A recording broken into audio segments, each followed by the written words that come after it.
కార్తీక దీపం కథలోకి సూరజ్ ఎంట్రీ ఇచ్చినప్పుడే జోష్నతో కట్టబెట్టేందుకే రప్పించారని చాలా మందికి అనిపించింది. రాను రాను కనిపిస్తుంది కూడా. అయితే నేటి ఎపిసోడ్లో మరో అడుగు ముందుకు పడింది. మొత్తానికి సూరజ్ నిజస్వరూపాన్ని కళ్ళారా చూసేసింది జోష్న. ఆఫీస్ నుంచి నేరుగా తన ఇంటికే వచ్చిన సూరజ్ జోష్నకి షాక్ల మీద షాక్లు ఇవ్వడాన్ని గత ఎపిసోడ్లో చూసాం. ఇక ఈ రోజు రాత్రి ప్రసారం కాబోయే ఎపిసోడ్లో ఏమైందంటే, సూరజ్ భాగవతం గురించి ఇంట్లో వాళ్ళందరికీ చెప్పేస్తారని అంటుంది జోష్న. ఓ చెప్తావా, వెళ్ళు. మీ తాతను, అమ్మను, నాన్నను, నానమ్మను, వీలైతే చుట్టుపక్కల అందరినీ కూడా పిలుచుకొనిరా. ఈలోపు ఈ వీడియోను మీ ఫ్యామిలీ మెంబర్స్కు కూడా షేర్ చేస్తాను. అలాగే మీ కంపెనీ గ్రూప్లో కూడా షేర్ చేస్తాను. నీ మీదకు రౌడీలను పంపించినందుకు రౌడీ అని ముద్ర వేసి నన్ను జైలుకు పంపిస్తాను అన్నావు కదా. ఇప్పుడు అదే పని నేను చేస్తాను. సాక్ష్యాలు, ఆధారాలు అన్నీ ఉన్నాయి. 1000 వాలా గాడిని తీసుకొచ్చానంటే నీకు దీపావళి అని అంటాడు సూరజ్. దెబ్బకి జోష్న కాళ్ళకి బంధం పడి ఆగిపోతుంది. ఏంటి ఆగిపోయావు? వెళ్ళవే, వెళ్ళి అందరినీ పిలు. ఈరోజు మన ఇద్దరి గుట్టు రట్టు చేసుకోవాల్సిందే. కానీ నష్టం నాకంటే నీకే ఎక్కువ. ఇద్దరం జైలుకు పోదాం. అక్కడ కూడా ఇలాగే సరదాగా చెరోసెల్లో కూర్చొని కబుర్లు చెప్పుకుందాం. నేను రెడీ. నువ్వు రెడీయా? చెప్పమ్మా. నువ్వు మౌనంగా ఉంటే నాకెలా తెలుస్తుంది చెప్పు. ఇప్పుడు నువ్వు మనసులో ఏమనుకుంటున్నావో చెప్పనా? నేనేంటి వీడి దగ్గర ఇలా ఇరుక్కుపోయాను? సాక్ష్యాధారాలతో సహా దొరికిపోయానే.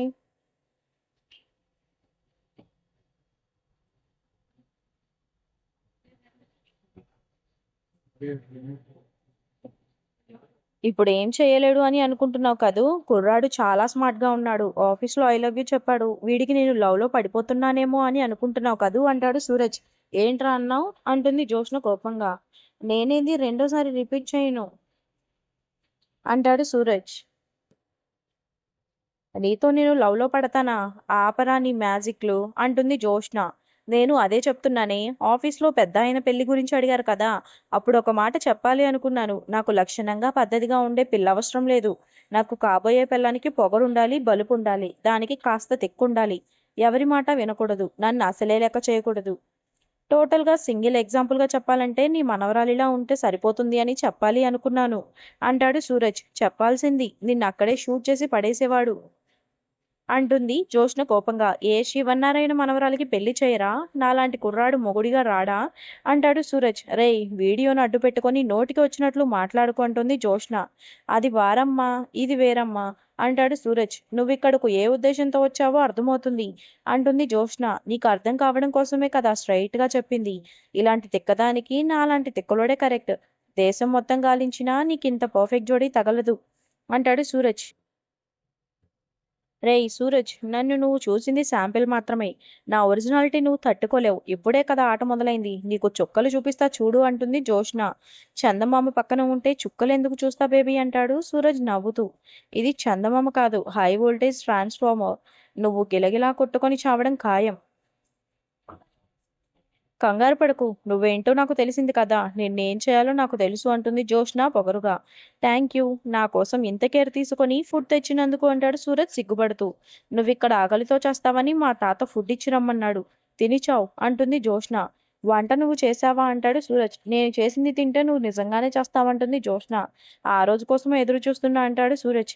వెయిట్ చెయ్యి, నువ్వు భయంతో గేటు తూకి పారిపోతావు. ఇప్పుడే కదా కొత్త కథ మొదలైంది. డైలీ ఎంటర్టైన్మెంట్ చూస్తూ ఉండండి మీ అభిమాన ఛానల్లో, మీ అభిమాన కథానాయకులతో సరికొత్త యుద్ధం అని చెప్పి అక్కడి నుంచి వెళ్ళిపోతుంది జోష్న. మరుసటి రోజు ఉదయాన్నే కారు దగ్గర వెయిట్ చేస్తుంటాడు కార్తీక్. అప్పుడే వచ్చిన జోష్నను చూసి, ఏంటి మేడం కళ్ళు ఎర్రగా ఉన్నాయి, నిద్రపోలేదా అంటాడు కార్తీక్. నిద్ర పట్టలేదు అంటుంది జోష్న. దీన్నే ఇంగ్లీష్లో అవుట్ హౌస్ ఎఫెక్ట్ అంటాడు కార్తీక్. కారు తీస్తే ఆఫీసుకు పోదామంటుంది జోష్న కోపంగా. దీంతో శివనారాయణ, కార్తీక్, జోష్న కారులో వెళ్తుంటారు.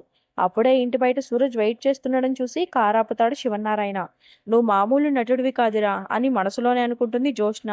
సూరజ్ ఆఫీస్కే కదా వచ్చేది, వచ్చు కారెక్కు అంటాడు శివనారాయణ. తాత, సూరజ్ కారెక్కడానికి వీల్లేదు అంటుంది జోష్న. మేడం గారు తగ్గిపోతుందని ఫీల్ అవుతున్నట్లు ఉన్నారు సార్ అంటాడు కార్తీక్. నిన్ను కాపాడాల్సిన మనిషి మీద ఉండాల్సిన గ్రాటిట్యూడ్ నీకు లేకపోయినా సంస్థలో పనిచేసే వాళ్ళు మన మనుషులే అన్న గ్రాటిట్యూడ్ అన్నా ఉండాలి కదా. ఇలా అయితే కష్టం జోష్న అంటాడు శివనారాయణ. సూరజ్ కారెక్కితే నాకు కూడా కష్టమే అంటుంది జోష్న. అయితే నేను ఒక పని చేయాలి. మన సంస్థలో పనిచేసే వాళ్ళు కుటుంబంతో సమానం. ఆ కల్చర్ నీకు తెలియాలి. పైగా నిన్ను కాపాడిన మనిషికి ఇదా నువ్వు ఇచ్చే విలువ. అందుకే సూరజ్ను ఆఫీస్కు సేఫ్గా తీసుకొచ్చే బాధ్యత నీదే. వస్తే సూరజ్ను తీసుకొని ఆఫీస్కు రా, లేదంటే ఇంట్లోకి వెళ్ళిపో అంటూ జోష్నను కారు దింపేస్తాడు శివనారాయణ. నేను ఇంట్లోకి వెళ్తాను అంటుంది జోష్న. రేపటి నుంచి ఆఫీస్కు రావాల్సిన అవసరం లేదు. సూరజ్ నడవలేని స్థితిలో ఉన్నాడు. మామూలుగా అయితే రెస్ట్ తీసుకోమని చెప్పేవాడిని. కానీ అతడు వినడు. అందుకే సాయంగా ఉండి అతడిని తీసుకురా. కార్తీక్ నువ్వు పోనివ్వరా అంటూ కార్తీక్తో కలిసి వెళ్ళిపోతాడు శివనారాయణ. దీంతో సూరజ్ జోష్న రోడ్డుపై నడుస్తూ ఉంటారు. నీ గురించి తెలియక అందరూ జాలిపడుతున్నారు. తెలిస్తే కర్ర విరిగేలా కొడతారు అంటుంది జోష్న కోపంగా. ఏదైనా ఆటో వస్తే ఆపు, వెళ్దాం అంటాడు సూరజ్. నా ముందెందుకురా నటిస్తావు అంటుంది జోష్న. ఏ పనైనా సిన్సియర్గా చేయాలనుకుంటాను.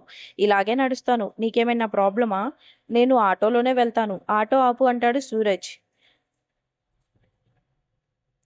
నేను ఆటోలో రాను. నీతో పాటే రావాలి కదా. కారు బుక్ చేయి అంటుంది జోష్న. నా బడ్జెట్ ఆటో బుక్ చేయడం వరకే అంటాడు సూరజ్. కానీ నా స్థాయి అది కాదు. నేనైతే ఆటోలో రానురా అంటుంది జోష్న పొగరుగా. రాకపోతే పోవే, నిన్నెవడు బ్రతిమలాడతాడు అంటూ అప్పుడే వచ్చిన ఆటోని పిలుస్తాడు సూరజ్. నువ్వు ఒక్కడివే పోతే తాత నన్ను తిడతాడు. నేను ఆటో చచ్చినా ఎక్కను అంటూ మొండికేస్తుంది జోష్న. కట్ చేస్తే ఆటోలో సూరజ్ జోష్న ఇద్దరు వెళ్తారు. లైఫ్ అంటే అన్నీ చూడాలి బేబీ అంటాడు సూరజ్. నేను పైకి ఎదగాలి అనుకుంటాను, కిందకు కాదు అంటుంది జోష్న. పైకి ఎదగాలి అన్నా కింద నుంచే ఎదగాలి అంటాడు సూరజ్. ఇక ఆటోలో తూలి సూరజ్ పై పడుతుంది జోష్న. దీంతో కోపంగా సూరజ్ స్టిక్ బయటకు పడేస్తుంది.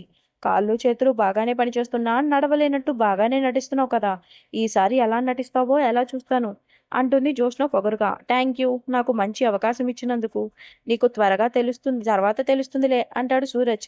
ఏంట్రా తర్వాత తెలిసేది? ఈ రోజు నువ్వు దొరక్కపోతావా? దొరకకుండా నువ్వెంత బాగా నటిస్తావో చూడాలనుంది అంటుంది జోష్న. తప్పకుండా బేబీ, నా పర్ఫార్మెన్స్లో వేరియేషన్స్ నీకు కూడా చూపిస్తా కదా. Just wait baby, I will show you అంటాడు సూరజ్. కట్ చేస్తే దీపా కార్తిక్ ఆఫీస్ బయట మాట్లాడుకుంటూ ఉంటారు. అప్పుడే ఆఫీస్లోకి వస్తున్న సూరజ్ జోష్నని చూసి షాక్ అవుతాడు కార్తిక్. సూరజ్ చేతిని తన మెడలపై వేసుకొని సపోర్ట్గా పట్టుకొని తీసుకొస్తుంటుంది జోష్న. ఆ సీన్ చూసి దీపా కార్తిక్ ఇద్దరూ షాక్ అవుతారు. అబ్బబ్బా, ఏమి కేరింగు! నా లైఫ్లో నేను చూడలేదనుకున్నది ఈ రోజు ఒకటి చూశాను బ్రదర్. ఇది నీకు అద్భుతంగా అనిపించడం లేదా? పెద్దయ్య గారు ఏం చెప్పారు? సూరజ్ను జాగ్రత్తగా తీసుకురా అని చెప్పారు. కానీ పెద్ద మేడంది ఎంత పెద్ద మనసు చూడు. సూరజ్ చేతిని తన భుజం మీద వేసుకుని తనే బ్రదర్కు ఉత్తమయింది ఒక నేస్తమైంది. ఉత్తమ్ అంటే గుర్తొచ్చింది. నీ స్టిక్ ఏది బ్రదర్ అంటాడు కార్తిక్. ఆటోలో వస్తుంటే ఒక కుక్క దాన్ని లాక్కొని పోయింది బ్రదర్ అంటాడు సూరజ్ జోష్న వైపు చూస్తూ. రన్నింగ్ లో ఉన్న ఆటో నుంచి కుక్క స్టిక్ ను లాగేసిందా? ఎక్కడో కొడుతుంది బ్రదర్ అంటాడు కార్తిక్. కుక్కలకు మంచి చెడు ఉండదు కదా బ్రదర్ అంటాడు సూరజ్. నేను స్టిక్ విసిరేశానని మా తాత పేరు చెప్పి నన్ను బెదిరించి నేనే సాయం చేసేలా చేశాడు. వీడి నొప్పులన్నీ నాటకాలే అని మనసులోనే అనుకుంటుంది జోష్న. కుక్క స్టిక్ లాగేసేసరికి ఆటో ఎలా దిగాలా అనుకున్నాను. ఇదిగో జోష్న గారే సాయం పట్టారు అంటాడు సూరజ్. దీంతో కార్తిక్ డబుల్ పర్ఫార్మెన్స్ ఇస్తూ జోష్నపై పొగడ్తలు కురిపిస్తాడు. మీరే సాయం పట్టి నడిపిస్తున్నారంటే? నిన్న రాత్రి పడుకునే ముందు బ్రో ఏ నక్కతోకో తొక్కుంటాడు. తేనె పట్టులా పట్టేసింది అదృష్టం. పెద్ద మేడం గారి పద్ధతి వేరు. మన మీద ఆవిడ చూపు పడడం ఒక వరం. ఆవిడ చేయి పడడం పూర్వజన్మ సుకృతం. ఆవిడతో కలిసి అడుగులు వేయడం ఉంది చూడు అంటూ తెగ పొగుడుతాడు కార్తిక్. ఇంకా చాలు బాబా, నన్ను తిడుతున్నావని అర్థమైంది. నన్ను రౌండప్ చేయాలని ముగ్గురు కలిసి ప్లాన్ చేసుకున్నారా? నువ్వు దీప దగ్గర ఏం చేస్తున్నావు బావా అంటుంది జోష్న. భలేవారు మేడం, మీరు బ్రదర్కు సాయం చేస్తున్నట్లే నేనే దీపకు సాయం చేస్తున్నాను అంటాడు కార్తిక్. దీప కూడా కుంటుతుందా అంటుంది జోష్న. పెద్ద మేడం గారు ఎప్పుడు వస్తారు అని అడిగితే జస్ట్ అలా చెబుతున్నాను. మీరు వస్తున్నారు అంటాడు కార్తిక్. దీంతో కోపంగా లోపలికి వెళ్ళిపోతుంది జోష్న. ఇంకో ఆఫీస్లో కూర్చొని జోష్నకు లైన్ వేస్తుంటాడు సూరజ్. అప్పుడే ఫుడ్ ఆర్డర్ వచ్చిందని ఒక వ్యక్తిని తీసుకొస్తాడు మేనేజర్ వంశీ. నమస్తే మేడం, నా పేరు బాలరాజు. మా అమ్మాయి ఓని ఫంక్షన్ ఉంది. భోజనాలు ఎక్కడ బాగుంటాయని ఆరా తీస్తే మీ రెస్టారెంట్లో ది బెస్ట్ ఫుడ్ దొరుకుతుందని చెప్పారు. అందుకే ఓ 1000 మందికి భోజనాలు ఆర్డర్ చేద్దామని వచ్చాను అంటాడు కస్టమర్. మన స్థాయి ఆర్డర్లే మనకు వస్తాయి కానీ కొంతమంది ఏ ఆర్డర్లు రాక ఊరికే ఈగలు తోలుకుంటూ ఉంటారు అంటుంది జోష్న దీప వైపు చూస్తూ. ఫుడ్ అదిరిపోవాలి, ఆత్రేయపురం పూతరేకులుండాలి అంటాడు కస్టమర్.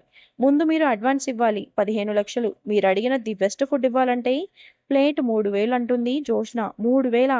2000కే మీరు సప్లై చేస్తున్నారని తెలిసింది అంటాడు కస్టమర్.